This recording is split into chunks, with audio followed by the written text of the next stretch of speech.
The winter of 48 BC found the most powerful man in the world trapped with no way out. Julius Caesar stood in Alexandria's palace quarter with only 4,000 legionaries, surrounded by 20,000 Egyptian soldiers waiting to kill him. Cleopatra was trapped with him. This was her palace, her city, but control had slipped from her hands. Every day brought street fighting, every night assassination attempts. The water supply was poisoned, food was running low. All escape routes were blocked. Caesar had never been in such danger, not in Gaul, not in the wars against Pompey. Never had he been so cornered. And the worst part was that this was not even his fault. When he decided to intervene in Egypt's civil war, he expected a quick operation lasting a few weeks. Decide who sat on the throne, restore Cleopatra, secure Egypt's alliance, and return to Rome. But the army of 13-year-old Ptolemy was far stronger than anticipated. The people of Alexandria hated Roman intervention, and now Caesar found himself stuck in the middle of a city where he never should have been. The Alexandrian War had begun, and it would last 5 months and nearly kill him. Before we examine how Caesar and Cleopatra survived this trap and what it cost them, we need to understand how the most successful general in Roman history ended up besieged in a foreign palace with inadequate forces and no clear exit strategy. If you find stories of desperate sieges and near-death escapes compelling, consider subscribing to join us as we explore more moments when history's greatest figures faced their darkest hours. Julius Caesar arrived in Alexandria on October 2, 48 BC, pursuing Pompey the Great, who had fled there after his defeat at Pharsalus. Caesar brought a relatively small force with him, 4,000 legionaries and 800 cavalry, because he had moved so quickly after the battle that the bulk of his army had not caught up. This small force would have been adequate for what Caesar expected to be a brief diplomatic mission. Egypt was technically a client state of Rome, its rulers dependent on Roman support for their legitimacy. Caesar would settle the succession dispute between Cleopatra and her brother Ptolemy XIII, ensure that whoever ruled Egypt remained friendly to Rome and continued supplying grain, and then move on to deal with the remaining Pompeian forces in Africa and Spain. The operation should have taken a few weeks at most. What Caesar found in Alexandria was a situation far more complex and dangerous than he anticipated. The civil war between Cleopatra and Ptolemy XIII had created deep divisions in Egyptian society. Cleopatra had been expelled from the city and was gathering forces in Syria. Ptolemy XIII was controlled by a regency council led by the eunuch Pothinus, the general Achillas, and the rhetorician Theodotus. These three men had no intention of submitting to Roman arbitration or accepting any settlement that reduced their power, had just murdered Pompey, presenting his severed head to Caesar as a gift, demonstrating both their ruthlessness and their fundamental misunderstanding of Roman values. Caesar was disgusted by this barbaric treatment of a fellow Roman senator and immediately suspicious of people who thought murder was an appropriate diplomatic gesture. The Regency Council made a critical error in judgment by allowing Caesar to enter Alexandria and take up residence in the royal palace. They apparently thought they could control him, or at least monitor him closely, while maintaining their grip on power through the young king. What they failed to appreciate was that Caesar, once established in the palace, had a strategic position that would be extremely difficult to dislodge.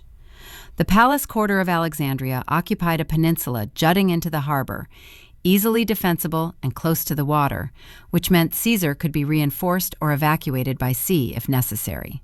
From the palace, Caesar could conduct diplomatic negotiations, receive visitors, and generally behave as the arbiter of Egypt's succession, rather than as a guest dependent on Egyptian hospitality. Cleopatra's arrival at the palace, smuggled in, rolled in a carpet or a cloth sack, depending on which source you believe, changed the dynamic entirely. Caesar now had direct access to one of the claimants to the throne, someone who could make her case without the Regency Council filtering or misrepresenting her position. The famous meeting between Caesar and Cleopatra produced an alliance that served both their interests. She needed Roman military support to reclaim her throne, and he needed a capable ruler who would govern Egypt as a reliable Roman ally. Caesar's decision to restore the joint rule of Cleopatra and Ptolemy XIII, as specified in their father's will, was nominally a compromise, but actually a complete victory for Cleopatra, because Caesar's support made her the senior partner, regardless of what the official documents said. The Regency Council understood immediately that they had lost control of the situation. If Caesar imposed Cleopatra as the dominant ruler, Pothinus, Achilles, and Theodotus would lose their power and probably their lives. Their response was to mobilize the Egyptian army against Caesar, turning what should have been a diplomatic mission into a military siege. General Achilles commanded approximately 20,000 infantry and 2,000 cavalry, forces that vastly outnumbered Caesar's small contingent. The Egyptian army moved to surround the palace quarter, blocking the streets and preparing for an assault that would either force Caesar to leave Alexandria or kill him and everyone with him. Caesar's situation was now extremely dangerous. He was trapped in a small section of Alexandria with inadequate forces, surrounded by a much larger Egyptian army, cut off from reinforcements that would take weeks or months to arrive, and responsible for protecting Cleopatra, and maintaining the Roman position without appearing to be defeated or driven out by a client state's forces. The palace quarter could be defended, but only if he acted quickly to secure the perimeter and deny the Egyptians opportunities to breach the defenses or burn him out. The naval situation was particularly critical. The Egyptian fleet in the harbor could cut off all seaborne access to the palace, preventing evacuation or reinforcement and potentially burning the Roman ships that Caesar needed for mobility. The first major action of the Alexandrian War was Caesar's seizure of the royal fleet. Recognizing that control of the harbor was essential for survival, Caesar's forces moved quickly to capture or destroy the Egyptian warships that were moored near the palace. The operation was partially successful. Some ships were captured, others were burned to prevent the Egyptians from using them. But the fires that were set to destroy the Egyptian fleet spread to buildings along the waterfront, creating an uncontrolled conflagration that damaged parts of Alexandria, including possibly portions of the famous library. Ancient sources disagree about how much of the library was destroyed. Some claim the entire collection burned. Others suggest that only warehouses containing books for export were affected. Modern scholars generally believe that significant damage occurred, but that the library survived and continued functioning, though diminished from its earlier glory.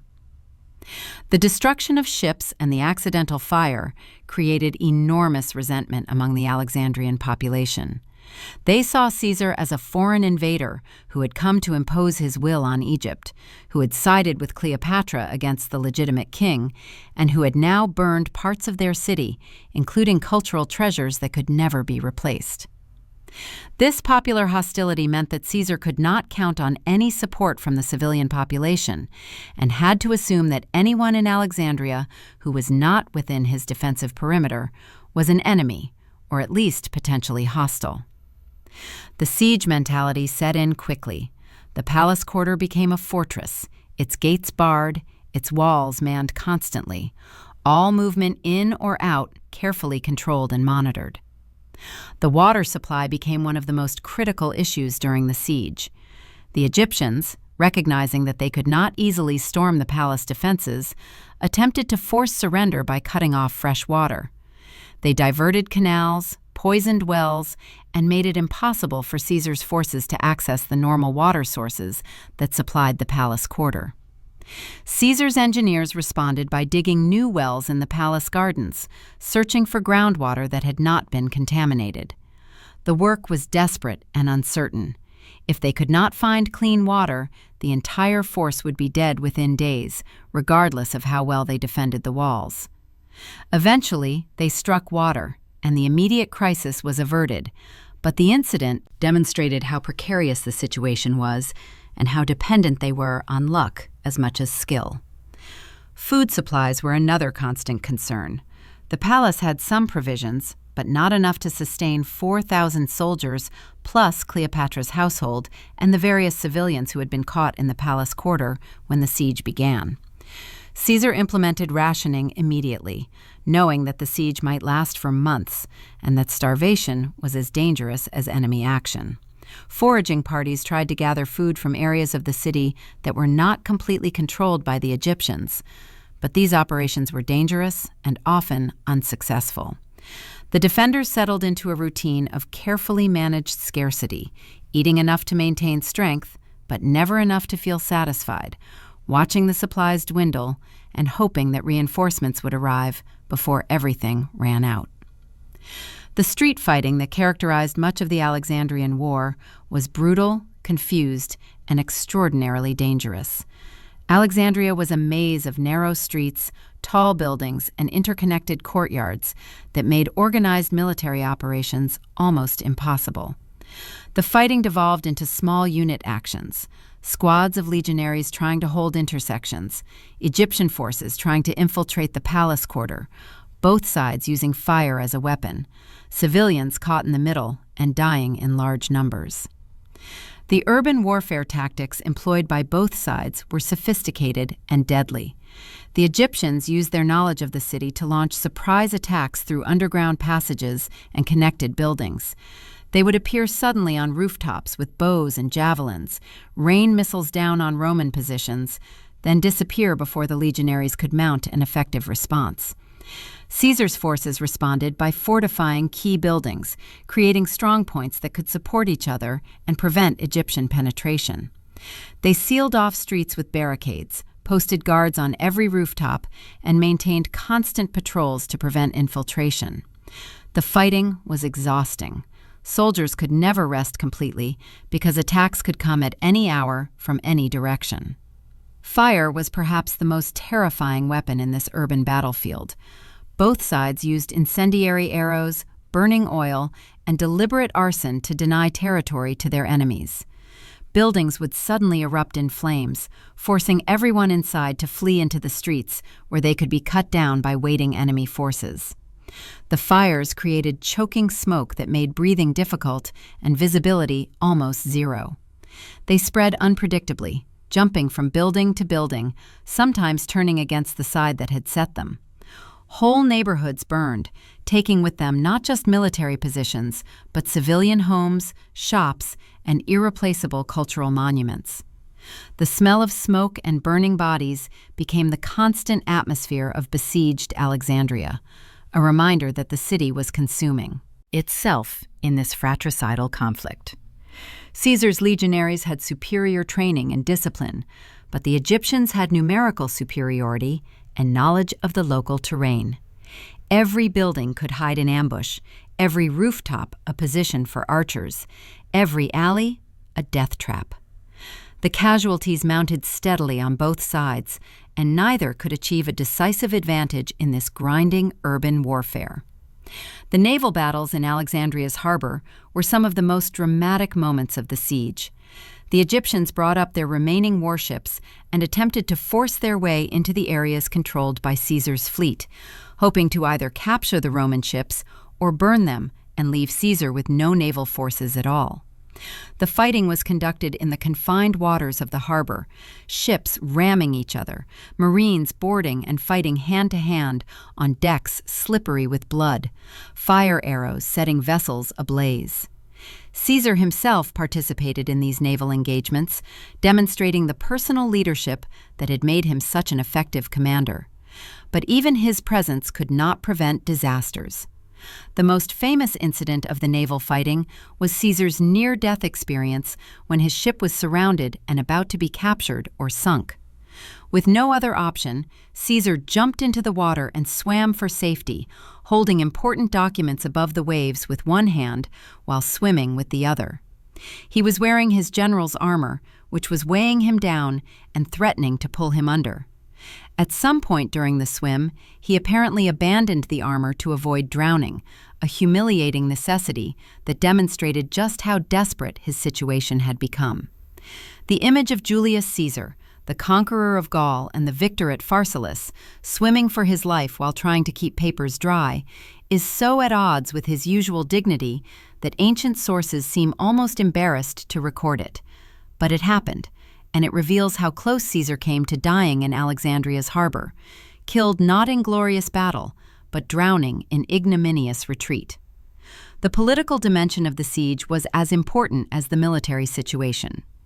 Inside the palace, Caesar had to manage the delicate relationship with Cleopatra, while also keeping Ptolemy XIII under control. The young king was nominally restored to joint rule, but everyone understood that he was effectively a hostage whose presence legitimized Caesar's position, while preventing the Regency Council from claiming they were defending the rightful king. The constant threat of assassination added psychological pressure to the physical dangers of siege. Spies and assassins attempted to penetrate the palace quarter repeatedly, using disguises, bribes, and elaborate deceptions to get close to Caesar or Cleopatra. Poison was a constant concern. Food tasters tested every meal, water was carefully monitored, and Caesar varied his routines to prevent anyone from predicting his movements. Several assassination plots were discovered and foiled, the conspirators executed publicly to discourage others. But everyone understood that the next attempt might succeed, that one moment of carelessness could end everything. The psychological toll on the defenders was severe. 5 months of constant danger, inadequate food, contaminated water, street fighting, and the knowledge that they were vastly outnumbered created stress that wore down even the most disciplined soldiers. Morale became a critical concern that Caesar had to address personally. He made a point of being visible, sharing the dangers and privations with his men, refusing any comfort that was not available to the common legionary. He held regular assemblies where he explained the situation honestly, acknowledged the difficulties, and promised rewards for those who survived. He cultivated the personal loyalty that had always been his greatest military asset, making each soldier feel valued and essential to the overall survival of the force. Ptolemy probably understood this situation and resented it, but as a 13-year-old under guard, he had limited options for resistance. The arrangement was unstable and could collapse at any moment if Ptolemy managed to escape, or if the Regency Council decided that installing a different royal figurehead was worth abandoning the current king. Arsinoe IV, Cleopatra's younger sister, further complicated the political situation by escaping from the palace and joining the Egyptian forces besieging it. She was proclaimed queen by the rebel army, providing them with a Ptolemaic royal to legitimize their cause. This development demonstrated the fluidity of Ptolemaic politics and the willingness of different factions to proclaim different royals as the legitimate ruler, depending on which served their immediate interests. Arsinoe's presence with the Egyptian army also created a potential succession crisis. If Cleopatra died during the siege, the Egyptians would have a replacement ready, and Caesar would lose the alliance that had brought him into this mess in the first place. The internal politics of the Egyptian command created opportunities that Caesar exploited ruthlessly. Achilles and the eunuch Ganymedes, who became prominent in the Egyptian command after Pothinus was executed on Caesar's orders, quarreled over strategy and eventually came to blows. Achilles was reportedly killed by his own soldiers during this dispute, a victim of the same kind of internal dysfunction that characterized Ptolemaic politics generally. Caesar encouraged these divisions when he could, spreading rumors and using captured prisoners to sow discord among his enemies. This psychological warfare was as important as the actual fighting because it prevented the Egyptians from coordinating their efforts effectively and gave Caesar breathing room to strengthen his defenses and wait for reinforcements. The siege lasted through the winter of 48–47 BC, 5 months of constant danger, gradually deteriorating conditions. Caesar sent urgent messages to his subordinates throughout the eastern Mediterranean, demanding that they send reinforcements immediately. But mobilizing troops, arranging ships, and moving armies took time, and Caesar had to survive until help arrived. Disease became an increasingly serious threat as the siege dragged on. The crowded conditions in the palace quarter, the compromised water supply, the piles of corpses that could not always be removed quickly, and the stress of constant combat created perfect conditions for epidemic. Dysentery appeared first, weakening soldiers and killing the vulnerable. Fevers swept through the defenders periodically, incapacitating men for days or weeks. The limited medical resources available could not cope with both battle casualties and disease, forcing agonizing decisions about who would receive treatment and who would be left to recover on their own or die. Caesar's personal physician worked constantly, but even the best ancient medicine could do little against infections and diseases whose causes were not understood. The waiting was probably the hardest part, knowing that every day increased the chance of disease, starvation, a successful Egyptian assault, or some other disaster that would end the siege in defeat rather than relief. The first major reinforcements arrived in late February or early March of 47 BC, when Mithridates of Pergamum brought a relief force overland through Syria and approached Alexandria from the east. The Egyptian army had to divide its forces, maintaining the siege of the palace quarter while also confronting this new threat approaching the city. Caesar seized the opportunity to break out of the palace quarter and link up with the relief force, engaging the Egyptians in a series of battles that finally broke the siege. The fighting was intense, and the outcome uncertain until the final moments, but Caesar's tactical genius and the discipline of his legionaries eventually prevailed. The final battle of the Alexandrian War took place near the Nile Delta, when Ptolemy XIII tried to escape from the city after realizing that the war was lost. His boat capsized, or was sunk, and he drowned, weighed down by the golden armor that symbolized his royal status. He was 13 years old and had been a puppet king for his entire reign, controlled first by the Regency Council and then held captive by Caesar. His death ended the civil war and left Cleopatra as the undisputed ruler of Egypt, though she quickly married her younger brother Ptolemy XIV to maintain the fiction of sibling co-rule required by Egyptian tradition. The cost of the Alexandrian War was substantial for all parties. Caesar lost perhaps a third of his original force to combat, disease, and the harsh conditions of the siege. Egypt lost thousands of soldiers and civilians, and parts of Alexandria were damaged or destroyed by the fighting and fires. The library's losses, whether partial or total, represented an irreplaceable cultural tragedy.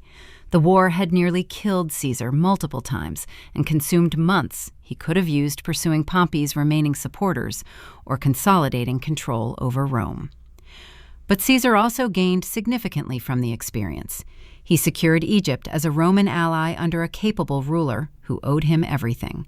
He established a personal relationship with Cleopatra that would shape Mediterranean politics for the next 3 years until his assassination. He demonstrated once again his ability to survive desperate situations through a combination of military skill, political cunning, and personal courage. The near-death experiences became part of his legend rather than a stain on his reputation, because he had survived them and ultimately won. For Cleopatra, the Alexandrian War was a crucible that tested her ability to maintain political purpose under extreme stress. She had gambled everything on the alliance with Caesar, bringing him into a situation that nearly killed them both. She had survived 5 months of siege, watching her city burn, her people die, and her position become increasingly precarious. Her role during the siege was complex and multifaceted. She was not merely a passive observer waiting for Caesar to save her. She acted as political advisor, providing intelligence about Egyptian factions and personalities that Caesar could not have obtained otherwise. She maintained contacts with supporters within Alexandria, who provided information about Egyptian military movements and plans. She helped manage the diplomatic aspects of the siege, negotiating with wavering Egyptian commanders and attempting to peel away support from her brother's cause. She served as a symbol of legitimacy, demonstrating that Caesar was not simply a foreign invader, but was supporting the rightful co-ruler of Egypt against usurpers and rebels. The personal relationship that developed between Caesar and Cleopatra during these 5 months was forged under extraordinary pressure. They faced death together, depended on each other for survival, and built a partnership based on genuine mutual need rather than just political convenience. The romance that later sources emphasize was probably real, but it was inseparable from the political alliance and the shared experience of the siege. When you survive 5 months of constant danger with someone, when you watch them make life-and-death decisions daily, when you depend on their intelligence and courage for your own survival, a bond forms that transcends ordinary political relationships. She had managed to maintain Caesar's support throughout, despite the difficulties and the temptation he must have felt to simply leave and cut his losses. The war killed her brother husband, eliminated the regency council that had expelled her, and left her in sole control of Egypt. She had won, but the price was the devastation of her capital and the demonstration that Egypt's independence was now entirely dependent on Roman support. The Alexandrian War remains one of the lesser-known episodes in Caesar's career because it does not fit the narrative of unstoppable conquest that characterizes his other campaigns. He was trapped, desperate, nearly killed, and forced to abandon his armor and swim for his life. These are not the images that conquerors want remembered, and later accounts tended to downplay the danger and emphasize Caesar's eventual victory, rather than dwelling on how close that victory came to being defeat. But the 5 months of siege were very real. The dangers were genuine, and the fact that both Caesar and Cleopatra survived was as much good fortune as good planning. The palace trap nearly destroyed them both, and the winter of 48 BC stands as a reminder that even the most powerful people in history were vulnerable, mortal, and capable of making mistakes that put them in situations from which they barely escaped with their lives.